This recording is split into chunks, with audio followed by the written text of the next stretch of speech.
Historical research. इतिहासात ऐतिहासिक ज्या गोष्टी घडून गेलेल्या आहेत त्या गोष्टी काय होत्या किंवा त्या गोष्टी कशा शोधायच्या या प्रक्रियेशी हिस्टॉरिकल रिसर्च रिलेट करतं. ह्याचा मेन उद्देश काय आहे तर भूतकाळाच्या आधारावर म्हणजे भूतकाळात ज्या गोष्टी घडून गेलेल्या आहेत त्या आधारावर वर्तमानात काय गोष्टी चालू आहेत त्या गोष्टी समजणे किंवा त्या भविष्यकाळात त्या गोष्टींबद्दल सतर्क राहणे. म्हणजेच पास्टमध्ये ज्या घडून गेलेल्या गोष्टी आहेत त्या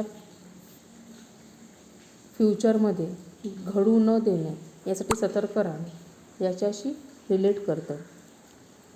ह्याचे की पॉईंट्स काय आहेत तर आयडेंटिफिकेशन ऑफ द प्रॉब्लेम्स. त्यावेळी काय काय प्रॉब्लेम्स होते ते शोधून काढणे. हायपोथेसिस गृहीतके मांडणे. त्यावर डेटा कलेक्शन करणेच, मग तो प्रायमरी असू दे किंवा सेकंडरी असू दे. नेक्स्ट स्टेप कोणती आहे तर इव्हॅल्युएशन करणं. डेटा जो घेतला आहे त्याचं मूल्यांकन करणं आणि शेवटी रिसर्च रिपोर्ट तयार करणं. मी मला थोडक्यात सांगितलं हिस्टॉरिकल रिसर्च म्हणजे काय ते. Historical research is objective evaluation, मूल्यांकन केलं जातं. And synthesis of evidence and facts helping the researcher to draw conclusion relating to the past. Conclusion काढलं जातं. जे पास्टमध्ये गोष्टी घडून गेलेल्या आहेत त्यांचं कन्क्लुजन काढलं जातं. Historical research is commonly use in the both business रिसर्चमध्ये यूज केलं जातं आणि सोशल रिसर्चमध्ये देखील यूज केलं जातं. Some business problems can be effectively studied only through historical research.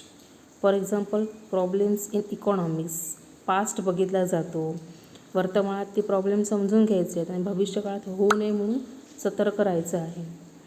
Management and related areas. मॅनेजमेंटचे काही इश्यूज असतील त्या संदर्भात रिलेटेड एरियाचे काय प्रॉब्लेम्स असतील ते समजून घेणं.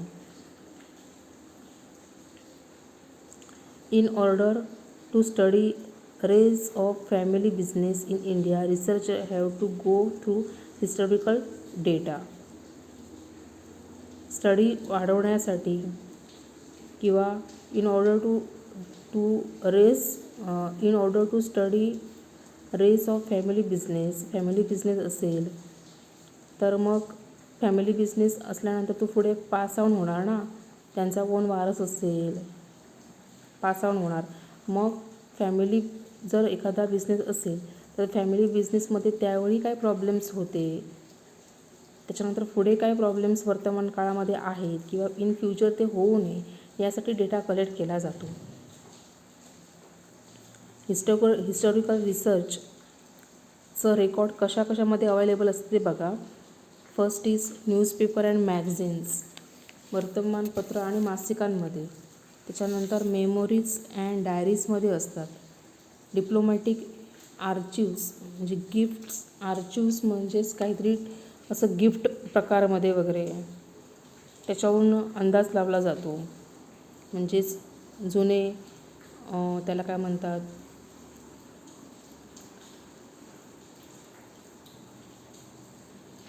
जुने असे आर्चिव्स जुने लेखे वगैरे किंवा एखादं मूर्त्या वगैरे त्याच्यावरून अंदाज लावला जातो. डिप्लोमॅटिक ॲग्रीमेंट्स, टाईम कॅप्सूल्स त्यावेळेचे वेळ काय होते. ऑटोग्राफिक्स म्हणजेच आत्मचरित्र. स्टॅटिस्टिकल डेटा, सांख्यिकीय data. Books and documents, charts and maps and carvings म्हणजेच कोरीव काम म्हणतात ना त्याला कार्विज म्हणतात. अशा पद्धतीनं हिस्टॉरिकल रिसर्च केलं जातं.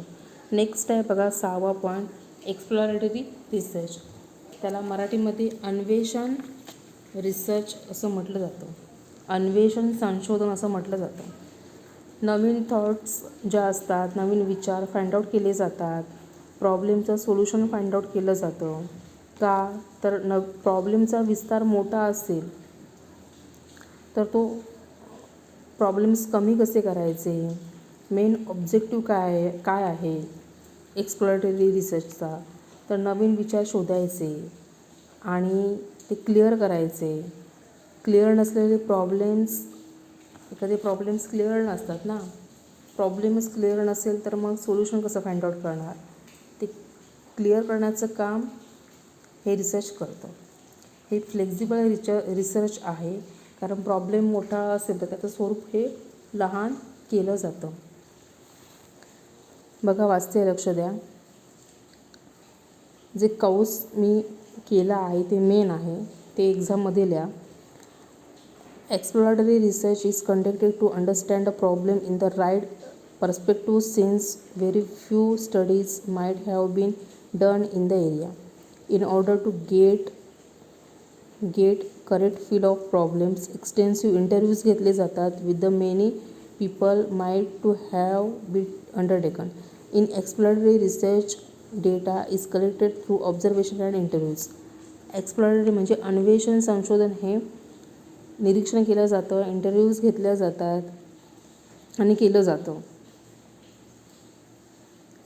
हे एवढं एक्झामला करून ठेवा. हा 6वा प्रकार आहे. अजून 2 प्रकार झाले, त्याचा एक लास्ट व्हिडिओ करून मी तुम्हाला सेंड करते.